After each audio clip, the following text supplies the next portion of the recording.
then bring our voices in, and then our pictures. Yay! Hello, Yay. everybody. Yay! Welcome. All right, so we just played our first rounds of Polaris. The price is right. $1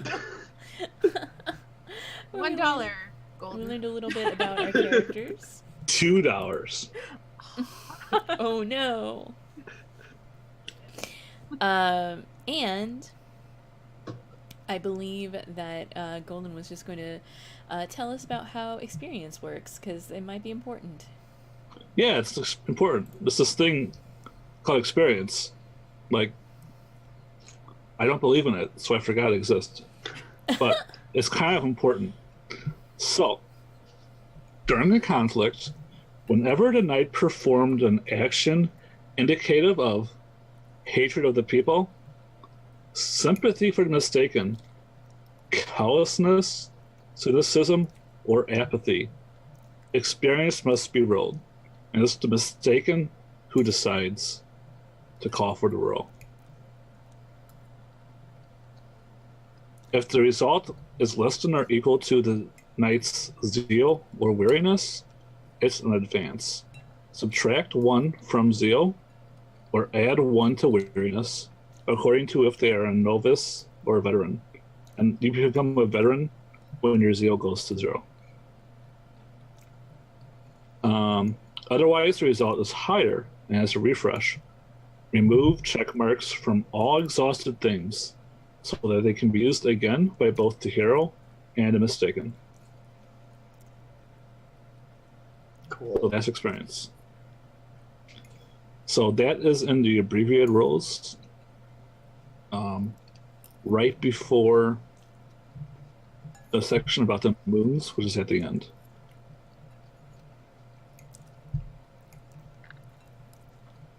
So this is what the mistaken is looking for. A good mistaken tries to incite conflicts that causes the hero to roll for experience, become more wary, become less zealous.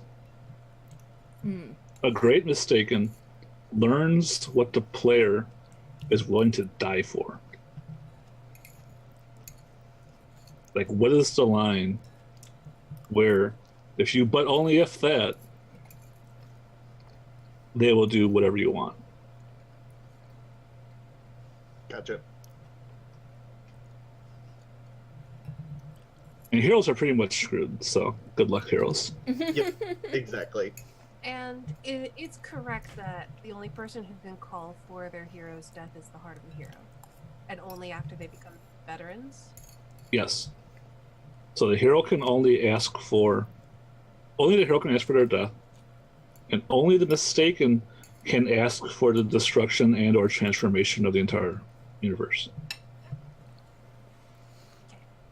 Cool. That's on the limits of conflict handle. I see you were looking for ways to Gotcha. destroy the universe, so. Mm-hmm. But that's too easy. But you have to work up to it so that That's what I was gonna say. There's got to be a build-up first. Mm-hmm. But I mean, come on, we got a Messiah figure. We're gonna have some fun. It's fine. Is that the end of the first session? We don't know, but we're gonna find out. So we can also use another protagonist as part of a scene that they're not the protagonist of. But only the heart can give permission for that, and the heart gets to play themselves. Mm-hmm.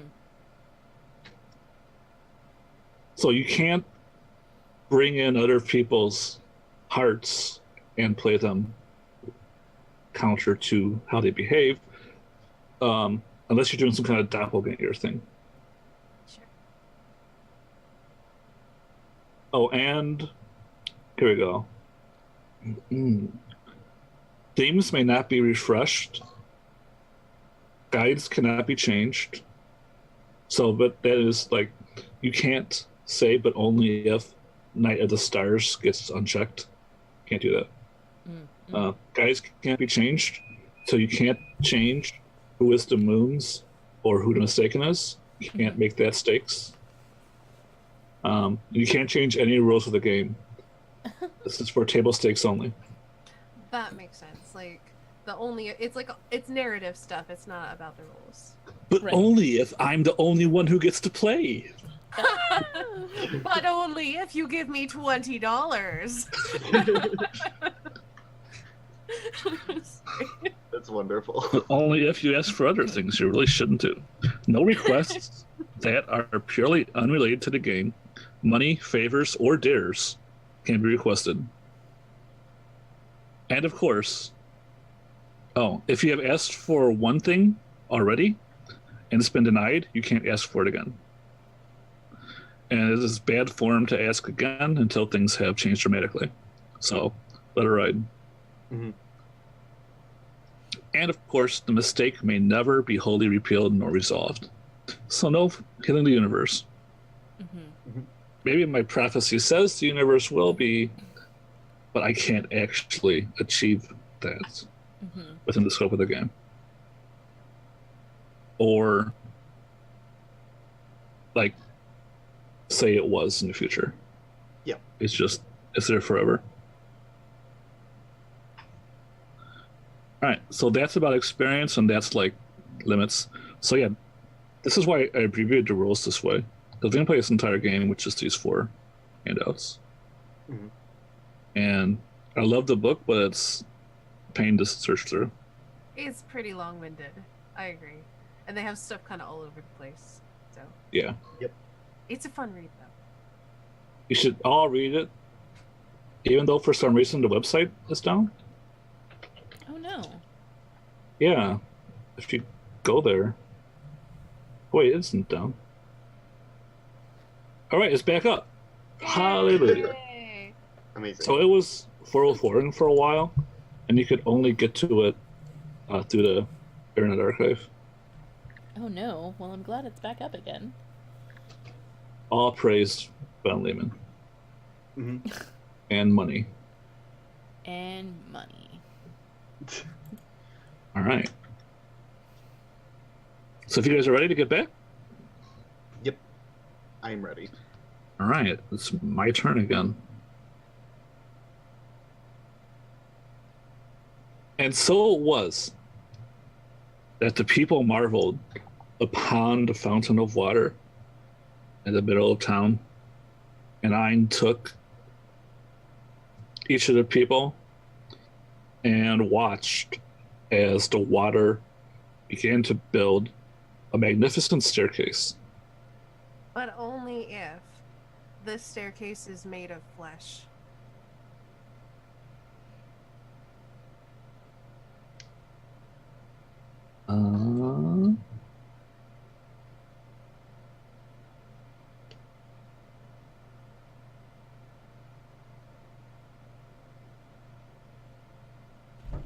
So I'm going to say, and furthermore, and I want to use balance.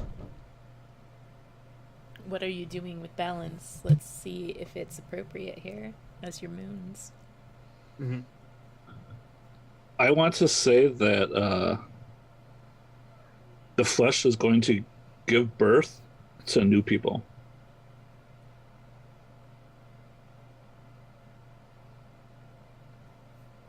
That sounds like balance. Can I follow up with a but only if? No, but you may use and furthermore. You may also use you ask far too much. And if I use and furthermore, do I have to exhaust something on your sheet? Yeah, that's why I did that, because I'm raising the stakes. Yeah.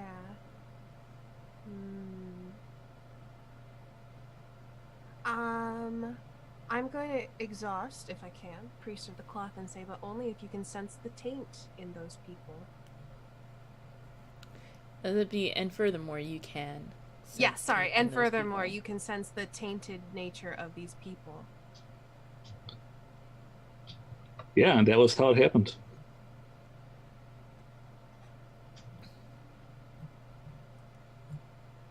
And Ein took the people to the fountain on the staircase of flesh and baptized them. And he baptized also the newly born people. And so the whole town was converted to believe in the edge of the ice. But only if that belief becomes fanaticism.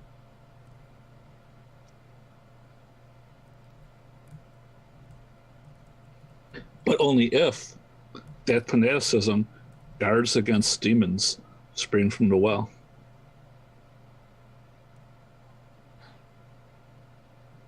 But only if this fanaticism causes the people to turn upon each other and crime and murder runs wild.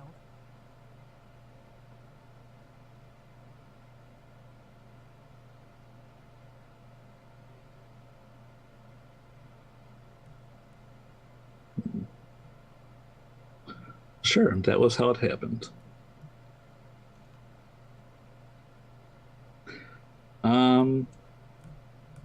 Sure, and so was. And so it was.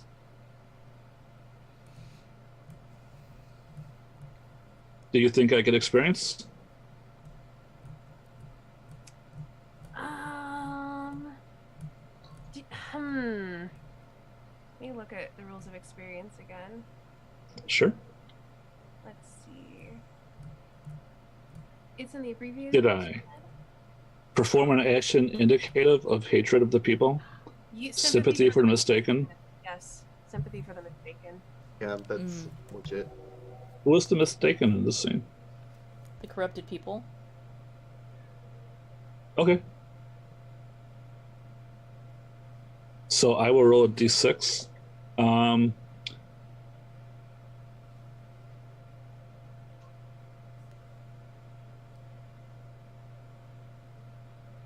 But I gotta check the actual rules here because I didn't write the whole thing. Because I get a bonus if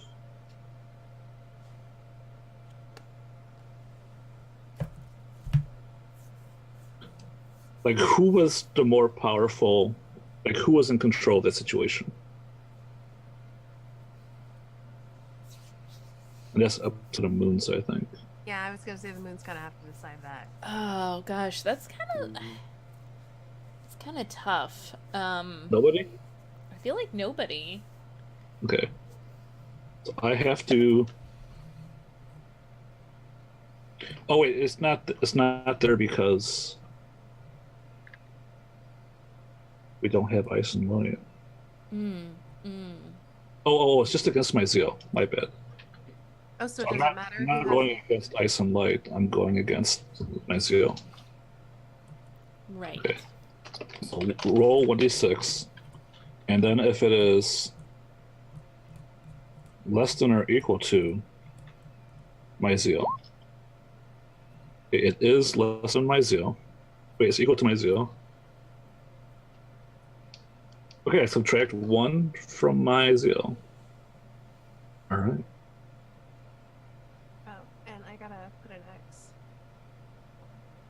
Yeah, I was trying to do that, but it's hard to do that. Cool.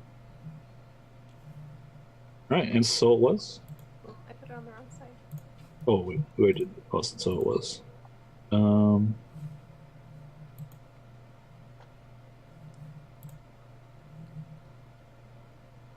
I realized I forgot to exit and come back into roll 20 so I could be a GM. Mm-hmm. Here we go. Right. Okay. Golden, do you want me to put an X by your? Because you had to. It comes balance, right? Yeah, I'm trying to get that fancy red X. I could.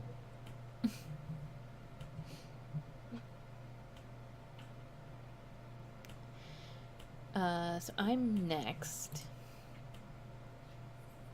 And I think,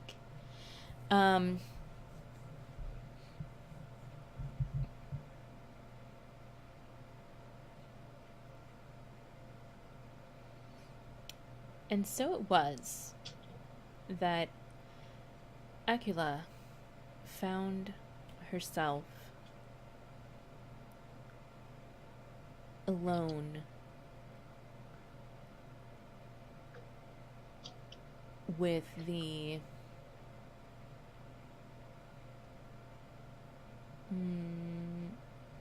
hold on, where's my names? Wait, and who's finding themselves alone? You. Oh, Aquile. Oh, Because I'm setting this as the mistaken. okay. Yes. Aquile found herself alone with Shaleb, who was down on one knee, proposing to her. Please, Aquile, you know I've loved you. I've courted you for years now. Please, finally accept my proposal. Marry me. Come away.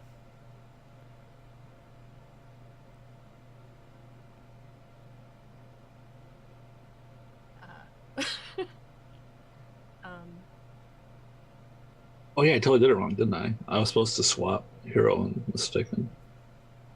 Yeah, it's fine. You have to? Are you supposed to? Yep. It's supposed to be so that we each do a hero and a mistaken. Oh,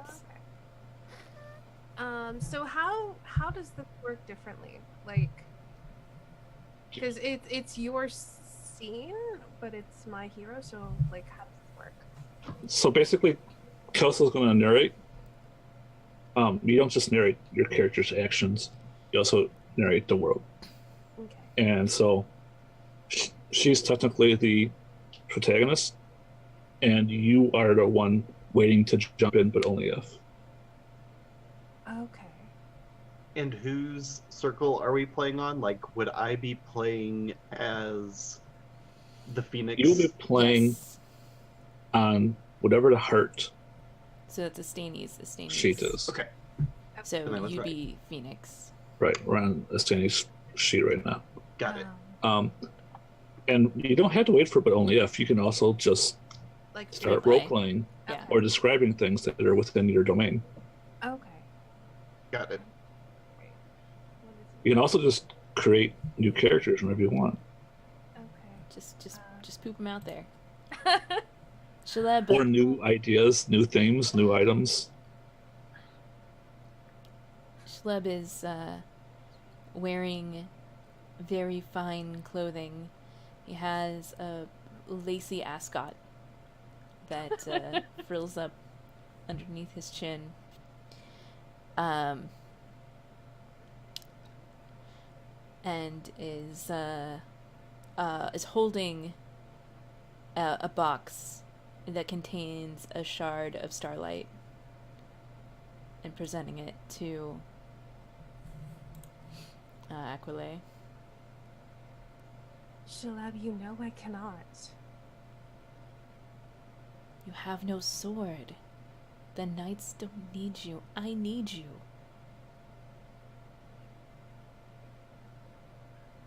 Please. Until the demons stop, the knights will always need valiant hearts willing to fight.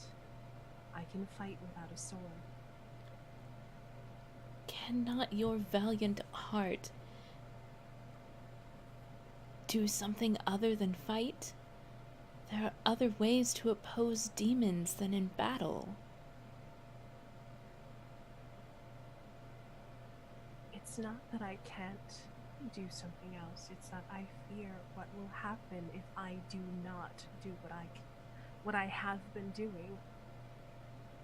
You have been within the remnant. You haven't seen what I have seen. And he reaches up and grabs a hand and says, "And I wish you did not have to see it.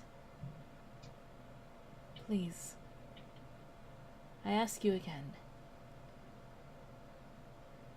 as I've ask you every moonrise for the last year. I don't have to ask you to put away your sword because it's gone.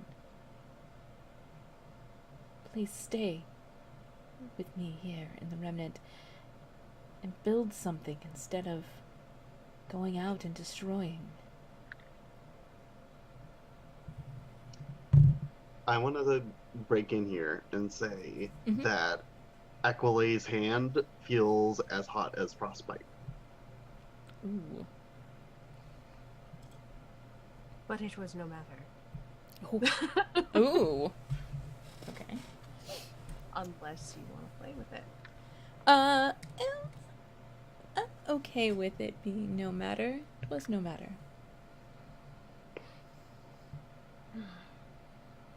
And I will say to you what I say every moonrise. I cannot.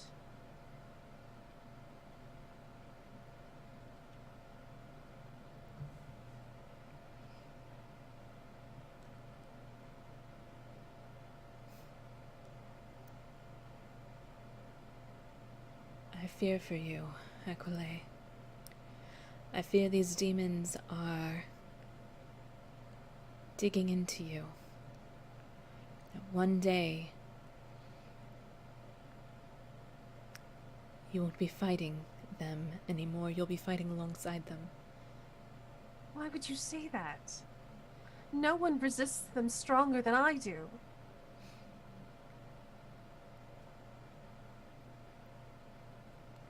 And he just kind of like looks down and away. Each day, you stay out longer and longer. Weeks, months at a time, I worry. The next time we see you at the gates, you won't be the same woman who left them.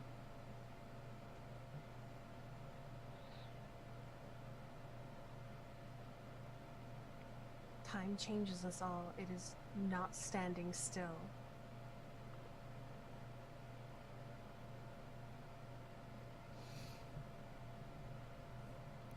I cannot give up on you. And I cannot give up on this. Do not ask me this again. He bows his head.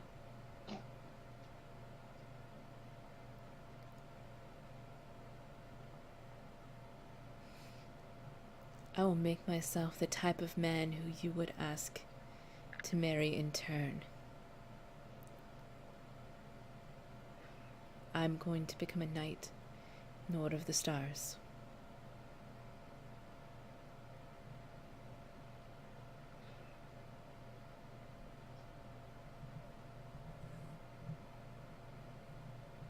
So am I the one who says but only ifs? Like, can I? If you want to, yeah. Yeah, if I want to. Yeah. Okay. Cool. Oh, I'm like, yeah. am I allowed? You are. You're allowed. You're Okay, totally I just allowed. wanted to make sure because I'm still feeling out the rules. But only if he's a mediocre knight. Nice. But only if he still succeeds at impressive feats in spite of his mediocrity. But only if he catches the Eye of Shara. And so it was. And so it was.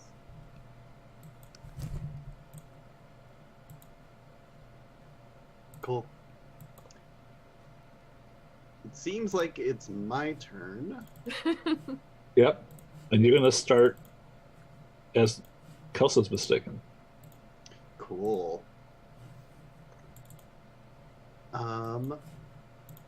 Remember, you're doing this as the theme of mistaken, not necessarily as any of the characters get established. That's Mhm. true. We haven't seen any of Pollux though, so I kind of want to make them a person. Yeah. So in this case, I am going to do the character. And so it was that Pollux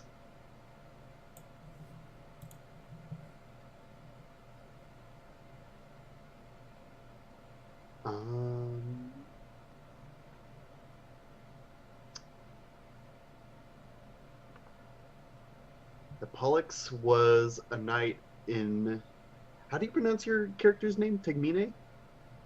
Tigmina, yes. Okay. In her cadre. One who she would eventually come to despise perhaps the most out of all in the cadre of the despised. The cadre of the despised. I'm writing that down, actually. That's pretty good, actually. That's real good. That's real Mhm. good. It's one of those things where it's like it's kind of the thing that it is, but it's so good because it's the thing that it is. Mm-hmm. Yeah. I'm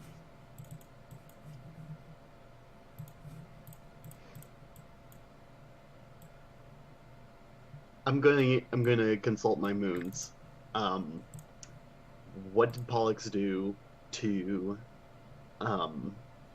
become the worst, the literal worst?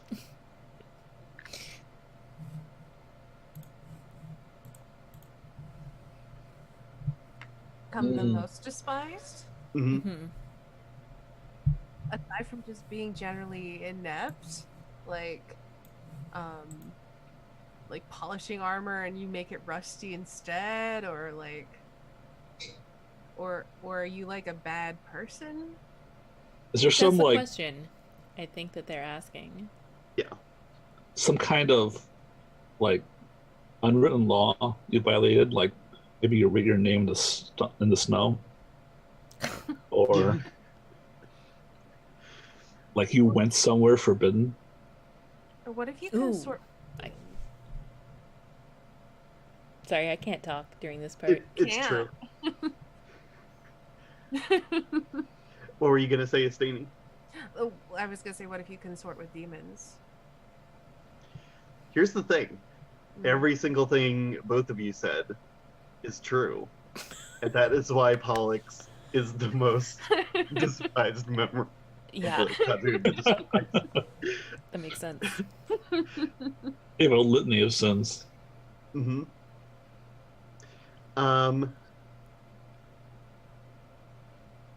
Among all of these other things, as insult to injury,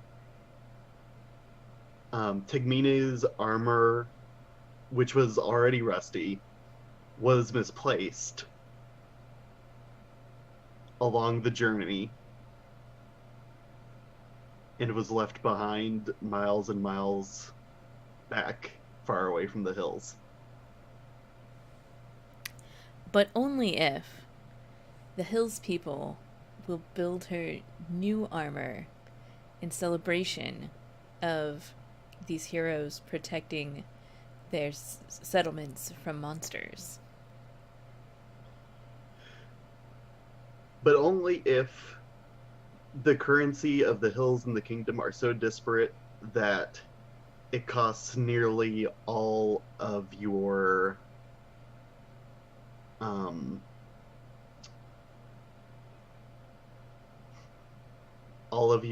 Arctum pieces to build the armor.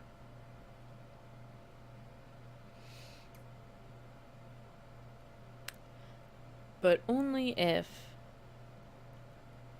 we also discover that manticore meat is very tasty and bring this delicacy to all the people. And that's how it happened.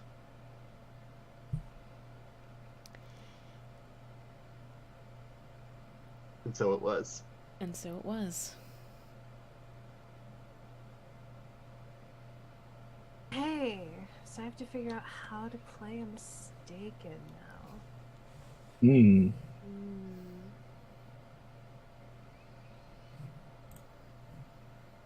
Or is it the world? Yeah.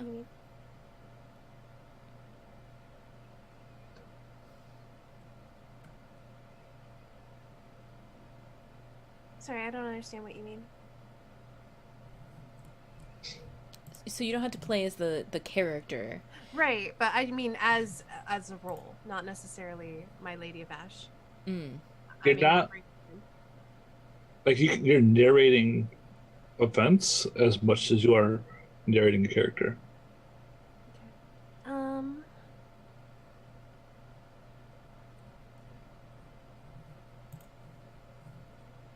And so it was that Ein stood upon the precipice of the edge of the ice, arms splayed, as the great geyser rose in front of him.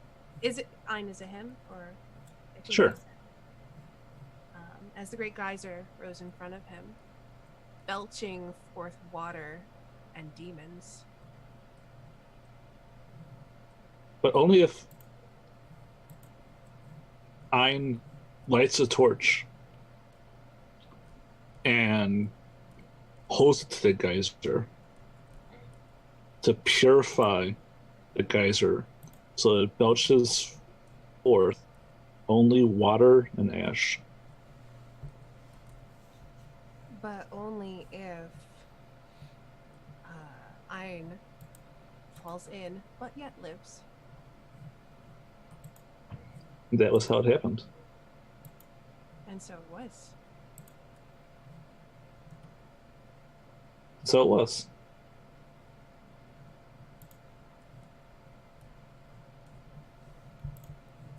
All right. So I'll play the mistaken now. Yeah. Like you you're guys want another supposed break? to.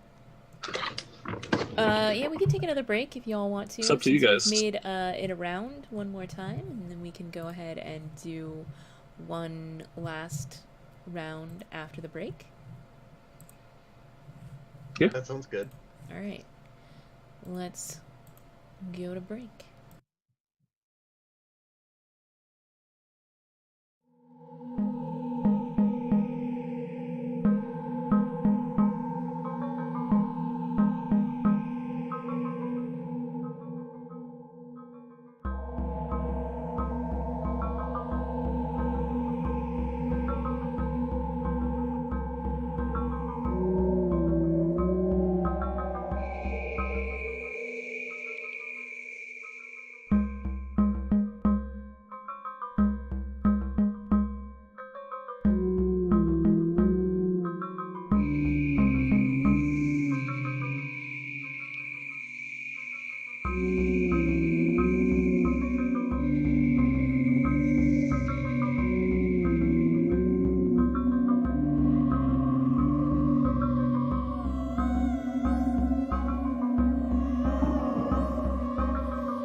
Yes, that's right. Cat. Kelsa is a cat. This happens sometimes. Welcome back, everybody. Aw, I'm hi, Cat. Autumn, no, just stop. Cat noises are so funny. Autumn is just gonna sit right here off camera, just out of frame. Oh, there's her head. There Hi, she is. kitty. She wants to say hello to everybody, and by that I mean she just really wants to lay on my knitting and rub against my microphone. So there's that. Anyway, welcome back. We're gonna get into our last round of Polaris for the evening, and we're gonna start with Golden as the Mistaken. Also, I'm gonna go ahead and mute that. He sounds really happy though. And so it was that Microscopium delved into his mansion of mystery and knowledge that had been twisted and cursed by the mistake. Recently, he found himself set upon by a number of mechanical golems, each of disturbingly unique, like shape and construction. Like one of them is like this small monkey with gear clockwork wings, and another one is a cat with no head. And Microscopium is being chased through the mansion by these robots as he watches them pouring through his books and absorbing all the knowledge that they can to bring home to their master machina. But only if Microscopium is running away to a sanctum where they can be safe. Yes, and that was how it happened, as Microscopium slipped into his safe room. The robots left him alone as they read every bit of knowledge in the mansion. And then, as quickly as they arrived, they left, leaving his mansion an empty void of a strange purple color. But only if they could only absorb the knowledge that was written in the language that they knew. But only if No,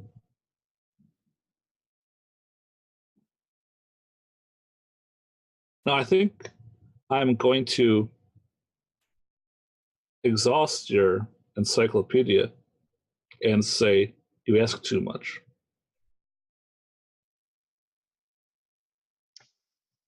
Okay.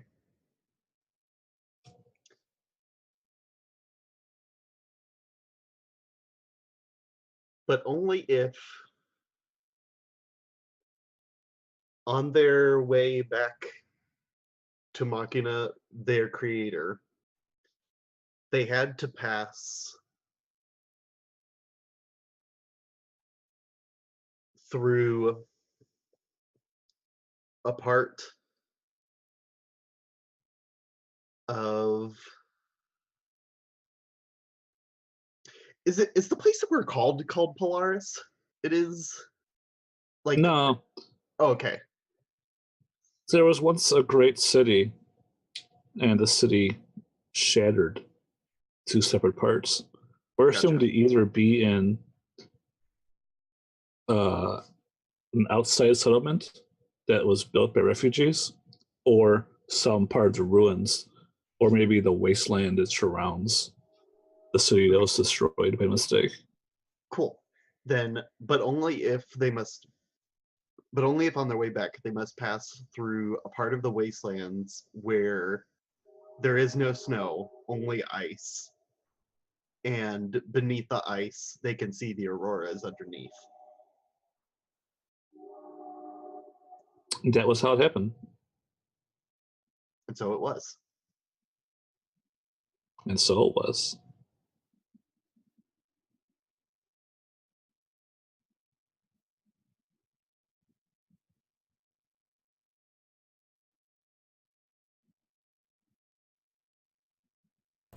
Sorry, I gotta unmute myself everywhere now that the cat's not rubbing into the microphone.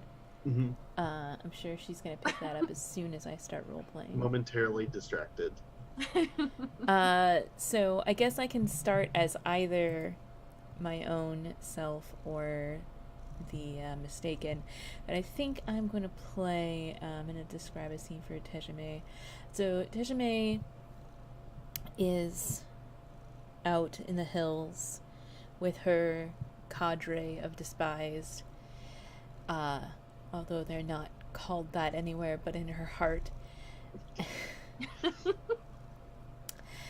And she has finally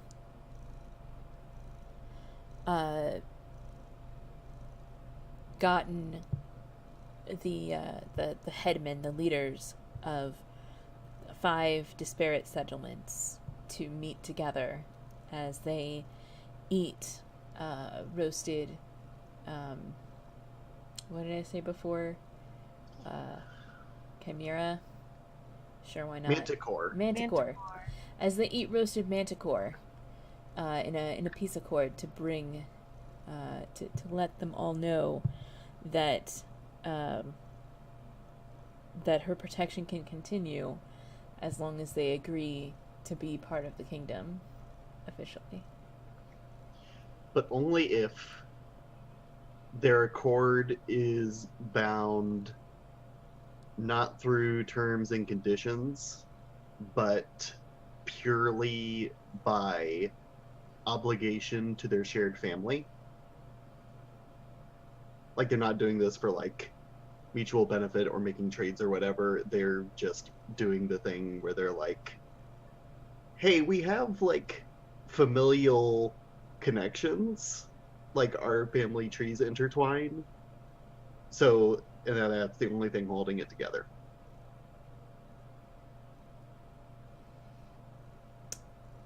But only if each of the heads of the 5 villages agrees to send their oldest child to become a member of the Knight of the Stars.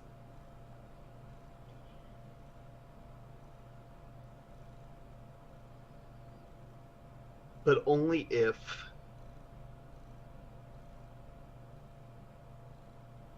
the oaths that they swear to the order will one day, one by one, be broken. Because their loyalties lie with their families.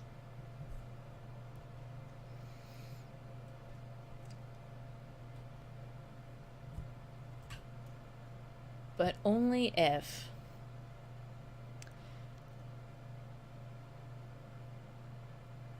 it's because the kingdom itself has become corrupt. That's pretty good. And so that's how it happened. So it was. And so it was. Oh, that's good. It That was was like, pretty good. the Yeah, that's kingdoms bad. be- I like that. Yeah. Yeah, the kingdoms become corrupted. Yeah, that's good. Thanks. Perfect. Yeah, but they don't betray their oaths until after the kingdom is officially corrupted. Yeah, that's true. We're all in this downward spiral together. Really, it's fine. Mm-hmm. Too true. So then it's my turn. Am I forced to either play as my mistaken or as my heart, or do I get to choose? You get to choose. Okay, cool.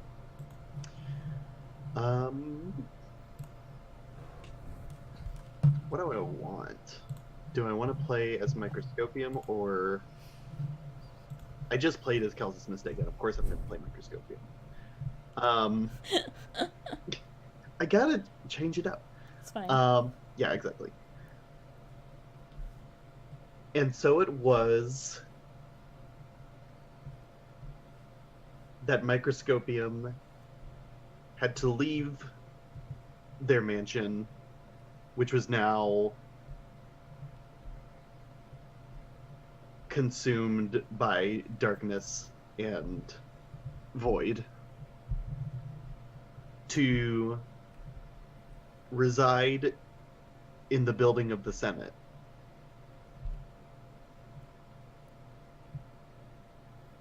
They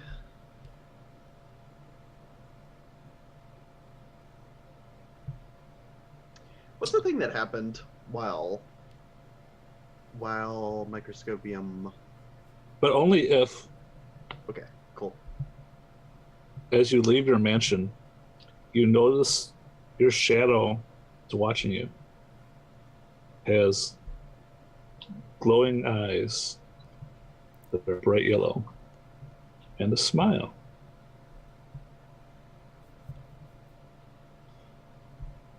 And that's how it happened.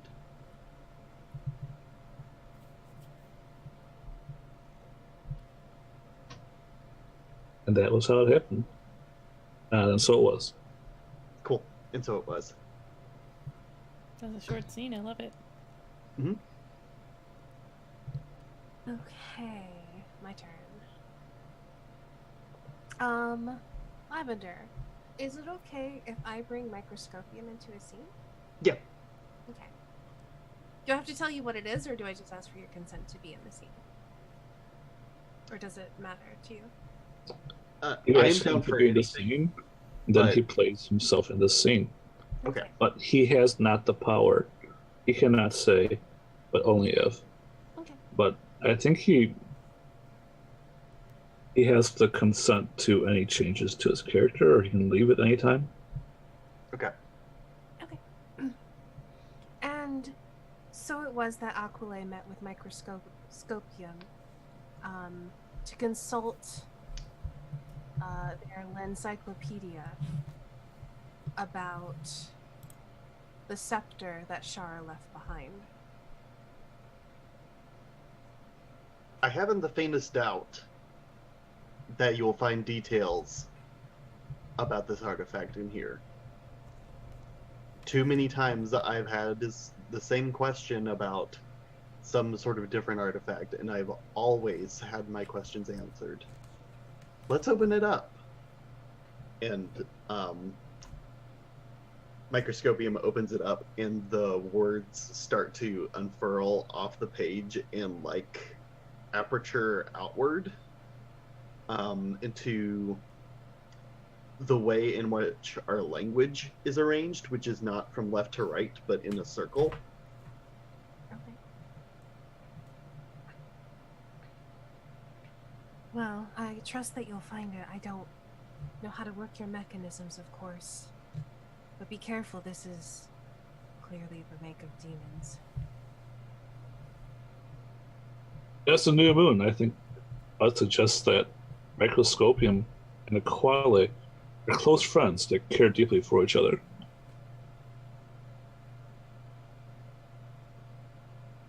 Let me show you how to operate this yourself.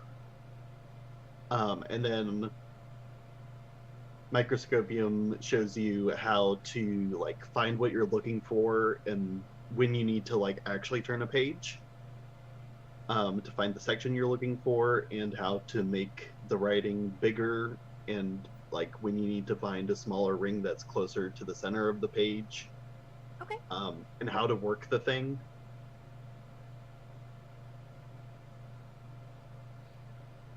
And as we are looking through the encyclopedia, we come across a passage that details this scepter that calls lightning. And Aquile learns its command word and its use. But only if. She knows that by using its power, she's opening a connection to the demons. And that was how it happened. And so it was. And so it was. Awesome. All right. Cool. That was a pretty short round. Do we want to do one more, or are we good there for like a 2.5 hour session? Oh, I actually have a lot of time. But let's go ahead and do one more round. Yeah, I'm Okay. Since that went by really quickly, and then we'll call it at the end of that, however long it takes. Yeah, Okay. we're getting too good at this game. We're getting too fast, which is probably a pretty good sign. You got the short, snappy scenes, and I like it. Mhm. Yep. Yeah. So then, So you Golden, we're should back do to the you. opposite of. You should do another mistaken scene, Golden, and that way we'll each do 2 of each. That's a good idea. Yeah. I think so. So, and so it was that Virgo was watching as Microscopium was teaching Quelle. And Virgo took that knowledge. And as it absorbed it,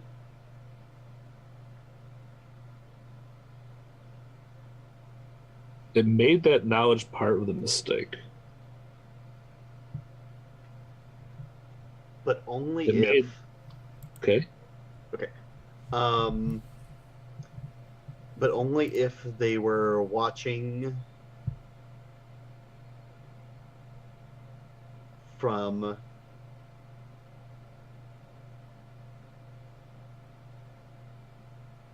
one of the from an arch that comes up like this to divide up the space that we were in. But it doesn't attach to a wall. It just separates space on the ground level. Okay. And you're standing on top of the arch. Well, but only if Virgo is your shadow as being projected upon this arch. And that's how it happened. So Virgo watches Microscopium. And every so often, when Virgo used a word that only the wise do, Virgo took that word and made it part of the mistake. And so the mistake grew.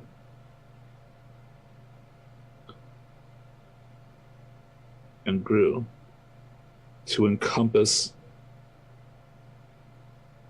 all of the darkest lore. But only if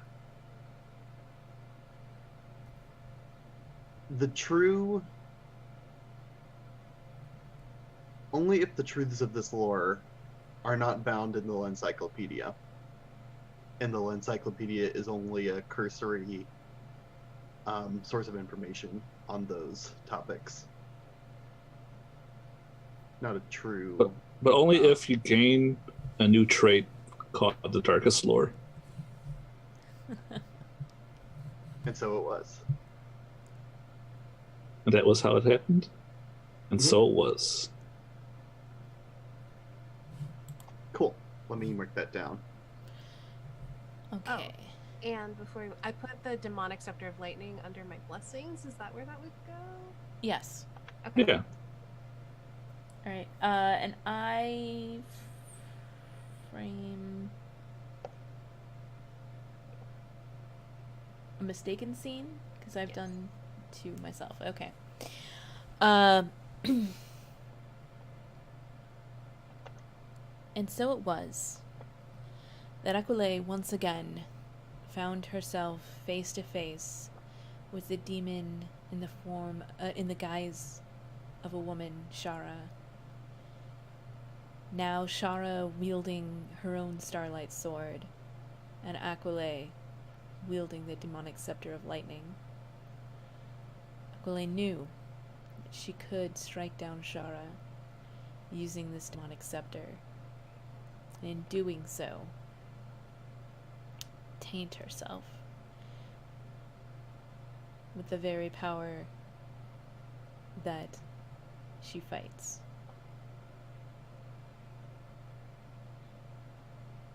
Return my sword. Shara, very casually, rolls the sword over in her hand, and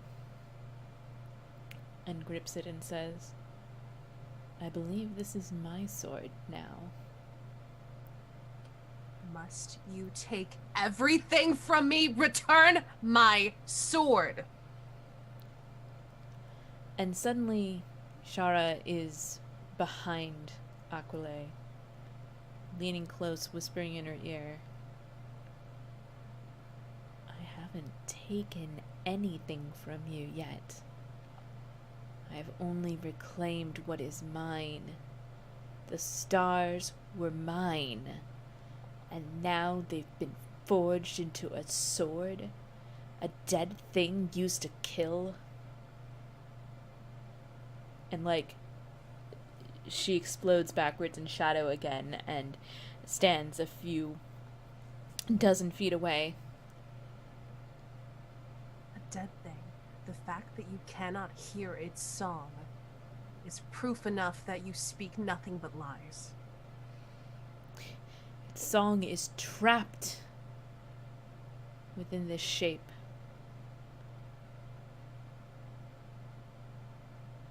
Then free it.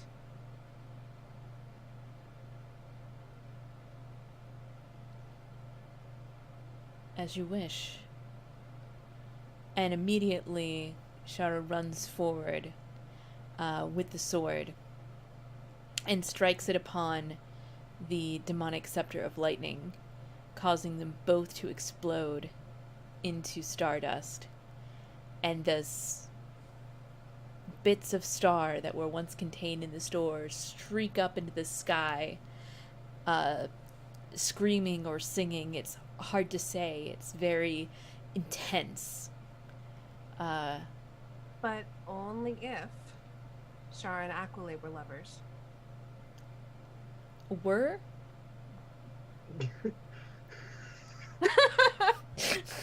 That needs to be a catchphrase in this game Yeah, too. but only yes. I'm gonna say were. We're lovers in the past. Okay. I'm just talking about the past. That's all I'm just trying to clarify. Sorry. You could talk about the present if you like. I'm just saying. But only if they could be again.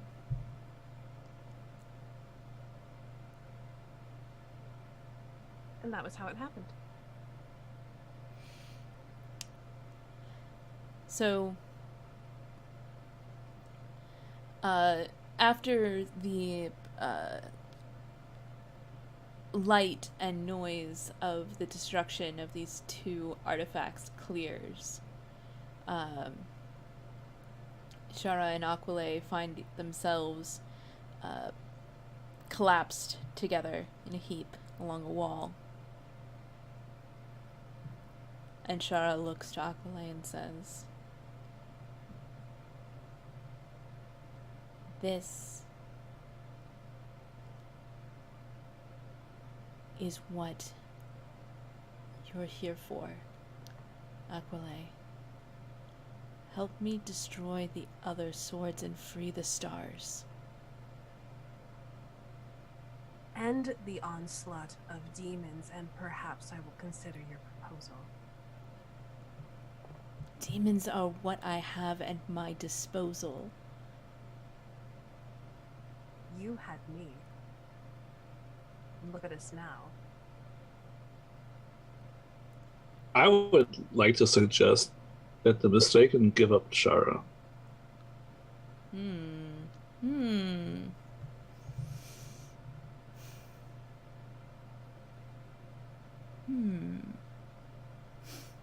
I am willing to do so, and hand it to my new moon. As she says, you are braver and stronger than I ever was. I'll do this thing for you. And Shara kisses Aquila.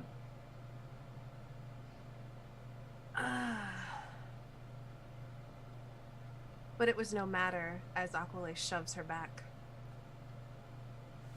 Do this for me first. This? She momentarily looks hurt and confused. This can wait. Do what is important to the people now.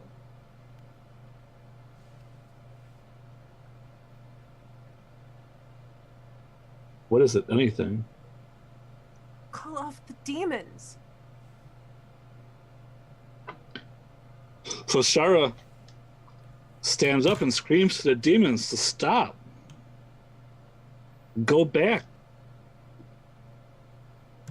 And the demons fall back, each looking at Aquila, not in defeat, but with a grim smugness as they retreat further away.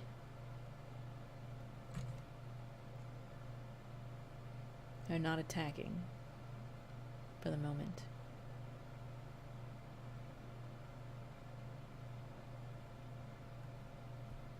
Shara turns to Aquila, like her eyes watering, trembling.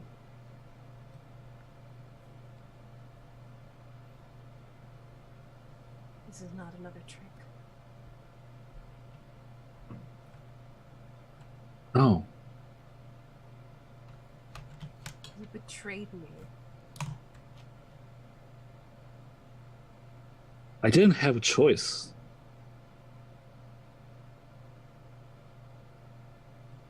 I don't know how this happened, but please believe me. You have done what I asked. I will try. Help me. I will speak to the council, but I will speak to Microscopium. They are my most trusted friend. They have vast knowledge. They will know what to do.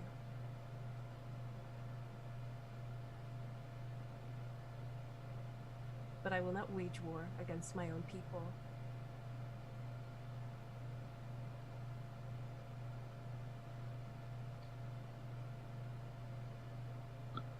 Shara was once a knight, right? Yeah, sure. Or was she? No, she was a demon, right? I mean, she's a demon in the guise of a human that maybe was pretending to be a knight for a little while.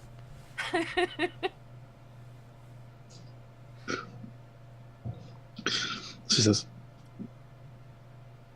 I understand the ways that you are trained.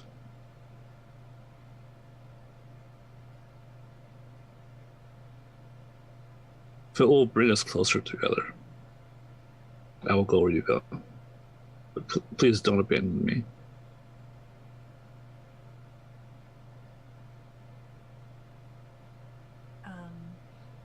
Aquila wipes away one of Shara's tears and holds her face close and says, and do not give me another reason to. Do not think I wanted this.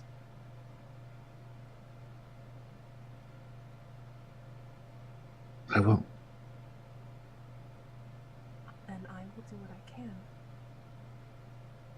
The stars still sing to me.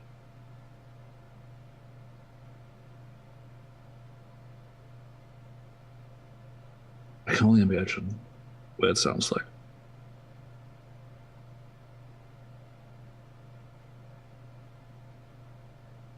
And so it was. And so it was.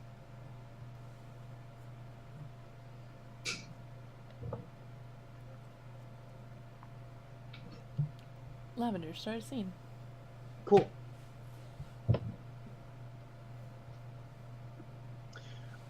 I'm imagining the place we have to go next is here. And so it was that Aquila sought Microscopium's counsel, and with no privacy within the halls of the Senate except for the senators themselves, Microscopium gathered several present members of the Senate to advise Aquila as a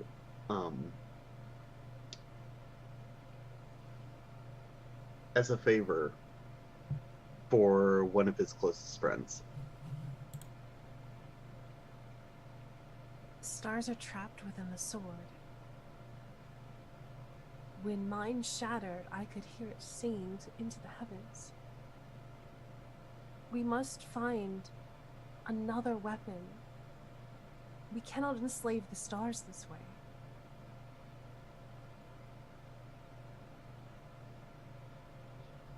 And I think the senators, as your full moon, they confer amongst themselves.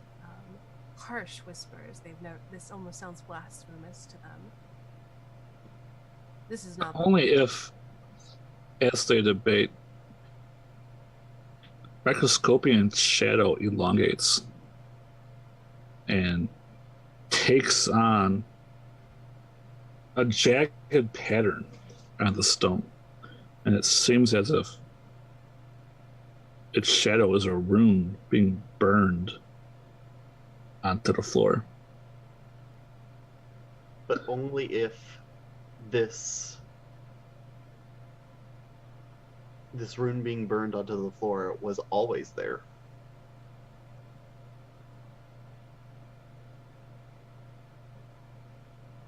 That is how it happened.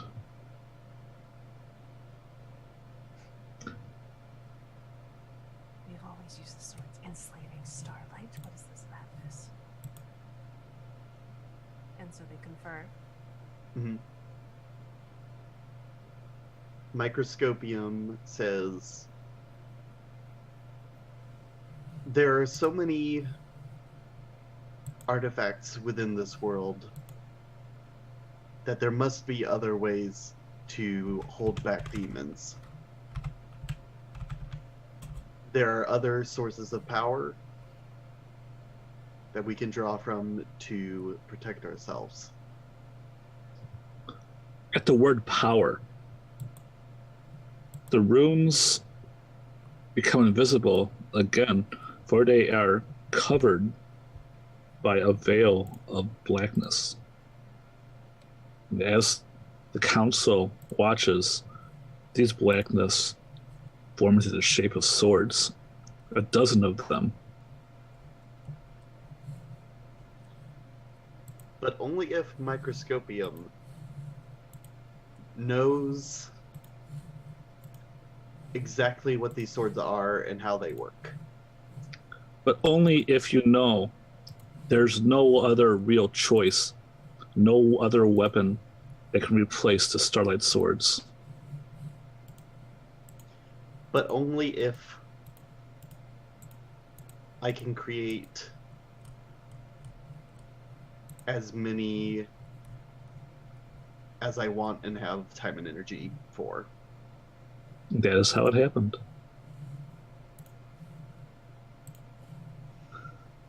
I'm going to take the Night Swords into my sphere. Cool. We will use weapons such as these. A different appearance of the starlight.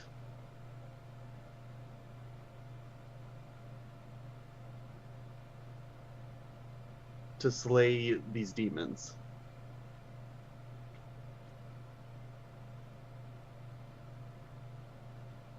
They are just as powerful because they are made from the same prime material.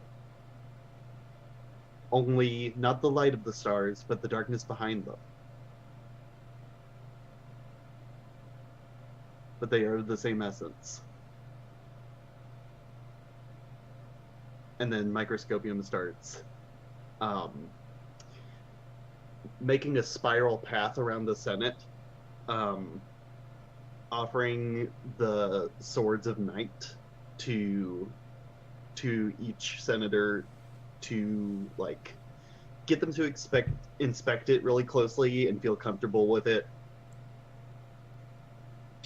But only if they give up their Starlight swords in return. But only if it's because these new swords of night are upgrades. They are more powerful than the swords of Starlight were. But only if the council heeds your warnings and destroys their Starlight swords after you've taken them. That's how it happened. And so it was. And so it was. Do I have a midnight sword now? Yeah, I think so. I think so. Pretty sure that just happened. Alright, hold on. It's fine. There's more night in the sky than there are stars. Yeah, the night is I'm bigger. Sure, I'm sure it's fine. Would Yeah, you like exactly. 2 midnight swords? Yeah. I can make a lot of them. But Dual that's actually wield. kind of badass. I'm gonna put it as one aspect or whatever, one blessing, but it's gonna be Yeah. 2 swords. Because now I can have one. Yeah, for each. yeah, sure. It looks super cool. Yeah. Until it inevitably blows in my face, but that's fine. Okay, so my Uh-huh. turn. So you should also lose your Starlight sword. Directly under void. I mean, I guess you don't have to. You could be the only one I mean, that was there. oh, that's kind of interesting. Do you... Maybe I decommission my sword, but I keep it as like an artifact. Because, think- yeah. Go ahead. I was gonna say I think Aquile still argues for you to destroy it and free the star within. But whether or not you give into that is totally your call. Shall we return to the Yeah, flow of the game? Yeah, absolutely. Yeah. I just wanted to Okay. point that out. that's true. Okay, so. And so it was that Ein found himself deep within the bowels of the earth, closed behind gushing water and ash, with no light to light his way. And he wandered in these caverns, searching for a way out, a light, maybe hope.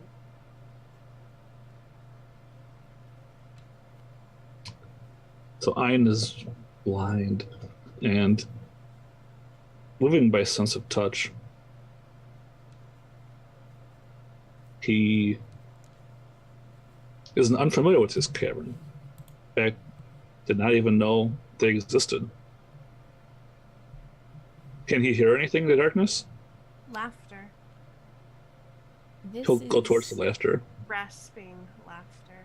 This is the cavern where Xanadu the prophet receives his prophecies. Its location was hidden. No one knew that's what this was or where to find him. Except for Celeste, who is hunting for Xanadu. Not Xanadu, Xanadu, sorry.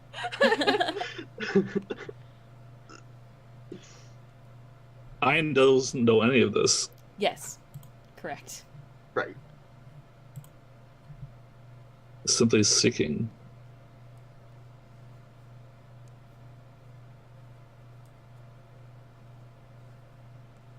I think Ein makes camp. They're cold. Ein didn't know cold before the sun came. But that's part of the mistake. Even the greatest belief cannot stop you from needing the mistake to live. So he starts a fire in the darkness.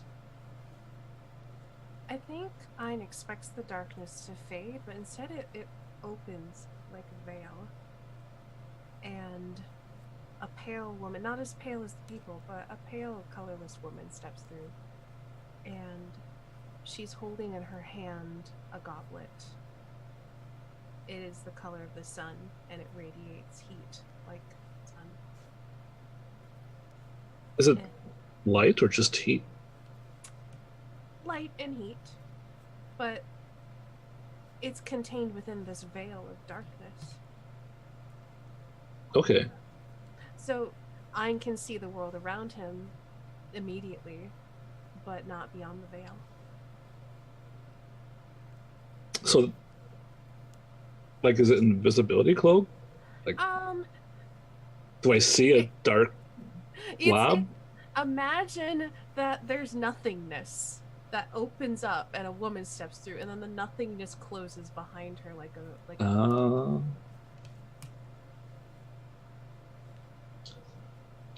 And says, hello. I did not think anyone would be in this cavern. But come, join my fire. I will share it with you. That is very kind of you. We do not often get visitors here at the edge of anything or nothing. Depends on how you think about it. Is that where we are? The edge? An edge. Something like that. An end. Or is it a beginning? I can't really keep track anymore. It's a mystery. That's a good word for it.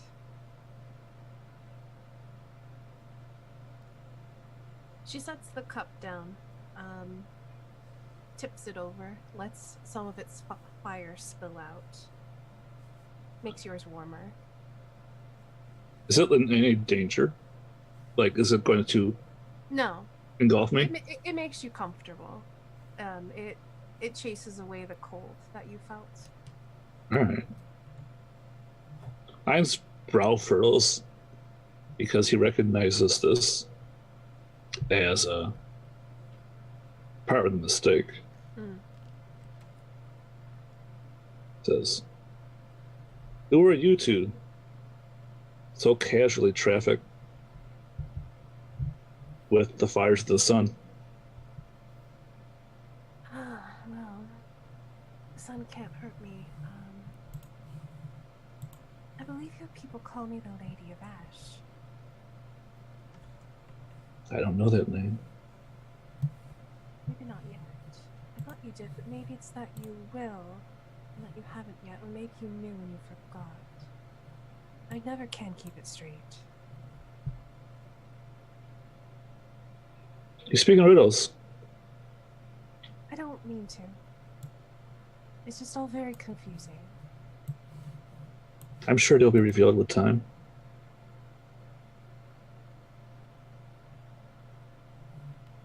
Do you know the way out of this place? I can lead you out if you'd like. You shouldn't be here. It's not safe. Not for you. I'm curious, but I don't feel it's my purpose to be the darkness so far from the stars.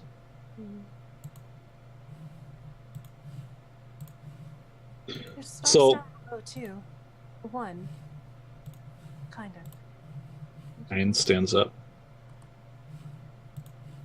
I will follow you. The Lady of Ash stretches out her hand and offers it to you, and she takes Ein's hand and starts to lead Ein in the caverns. Okay. And so it was. And so it was. All right, that's a good place to and the Knight. That's it's got some real potential right there. Mm-hmm. All right. Well, let me get us back over to this scene. Okay. I'm having some fun with this game. I'm just gonna say that right now. Good. This game is my jam. Good. As it It's as well jam-filled. it should be. It's Devil's Bargains, the game. Devil Bargains. Devil's Bargains, the game. Oh, that's exactly it, and that's why it's so great. Hmm. Fantastic. Well, I'm looking forward to playing this again, picking these characters up, and diving in a little deeper in 2 weeks, because I think that now that we know how to play, and we have a kind of feel for the characters, it'll be smoother. Hmm. I think so. I think so. Yeah, I think We're really fast at this point. you guys caught on really good. So Awesome. All right, well then, let's do some outros. Starting with above my head, Estani.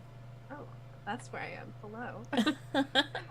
I'm Staney. When I'm not here doing narrative weirdness and all that stuff that you guys love me for, you can find me on my own Twitch channel, twitch.tv/Staney. I am a variety streamer. I've been playing, I just finished up Return of the Oberdin, which is amazing. And I've been playing Gris, which is also amazing. So you can follow my Twitch. I am an artist. You can find me on Patreon at patreon.com/Astaney. I have a store as well. Just basically Google Astaney and click on all of my things and check me out in all of the places. Thank you. All right, and then, Lavender, you're next. Hi, I'm Dark Lavender Void. Take a look around you. Or around me? All of us. Yeah. I make this stuff. Yes. And when we go back to the break, I made music too. I make a lot of stuff these days, which was kind of a dream of mine, and now I'm making all the things. That's really fun. You're living the dream. Yep. Another thing I do when I'm not making music or overlays is I'm making a game called Mortal Bankrupt, which is a game where you play reality TV stars and Elder Chores. And I'm getting close to like putting everything on, like, I was gonna say putting it all on paper, but in reality it's more like putting it all in Roll20 sheet code and in videos. So that's paper for me these days. Hi, I'm Dark Lavender Void. That's my Twitter and my Twitch. Thank you. All right, and Golden, where can people find you? What are you doing these days? you can find me on twitch.tv/GoldenWH. Right now, we're having holiday scheduling issues, so we're just doing Dungeons and Dragons because it turns out a lot of my players haven't played Dungeons and Dragons.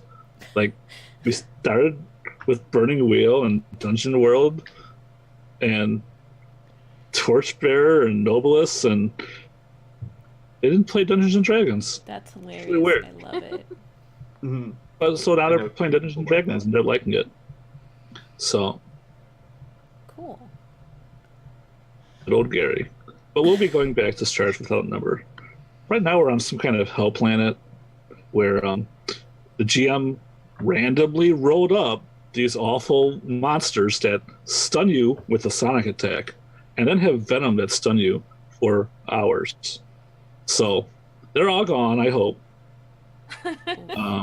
But we only killed one queen. I kind of think there's like at least two more. So I'm worried. I'm very worried. Also, the GM said he would TPK us because we just played Munchkin and what's the other one? Secret Hitler. So he got really angry. So we might all die anyhow. Those games do lead to anger. It's true. And they're talking about playing Diplomacy next. I'm like, guys, Ooh. Oh no. I hear that's the poster game for that thing. I mean, if this kind of thing sounds like fun, like watching us like slowly decide to murder each other, then you should totally come watch us. That does sound fun, actually. And I'm Kelsa. This is my channel. You can find me on Twitter at Kelsa, Twitch and YouTube. It's Kelsa Delphi. I tweet about stuff when I'm going live.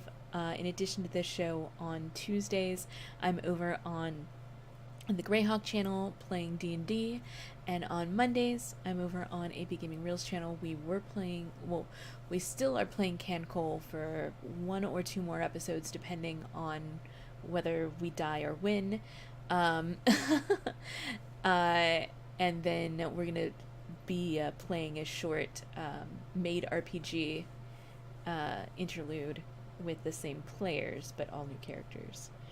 The other thing I'm doing right now is I am playing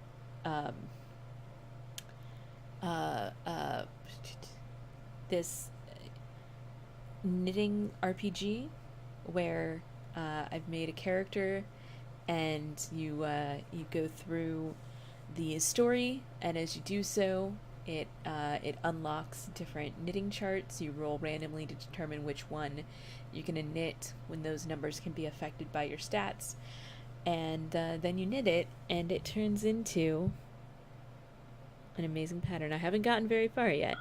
Wow. That's really cool. It's about 25 rows, and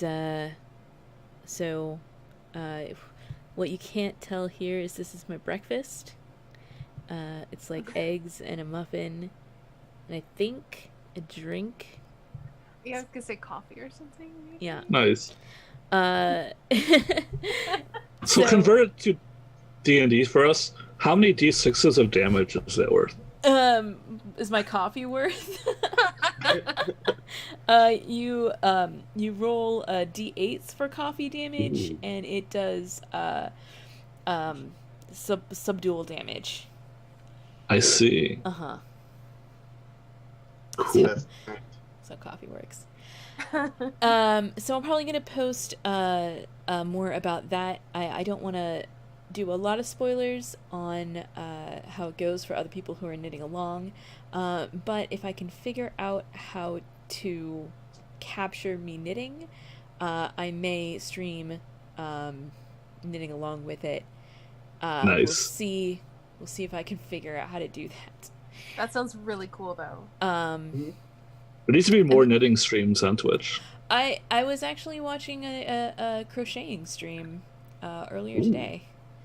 But I've tried doing a knitting stream before when I was doing when I was knitting an octopus, and it is very difficult to get the camera at the right angle to capture what you're doing. I can imagine, yeah. And I have a different setup now, so I'm not sure if it's going to be easier or harder to try to get my camera set up in an angle that I can capture what I'm doing. So we'll see if I can figure out the logistics of this. Anyway, thank you all for coming out. I'm going to go ahead and put us back over to the great music and animation that Lavender made, and we'll all say goodbye.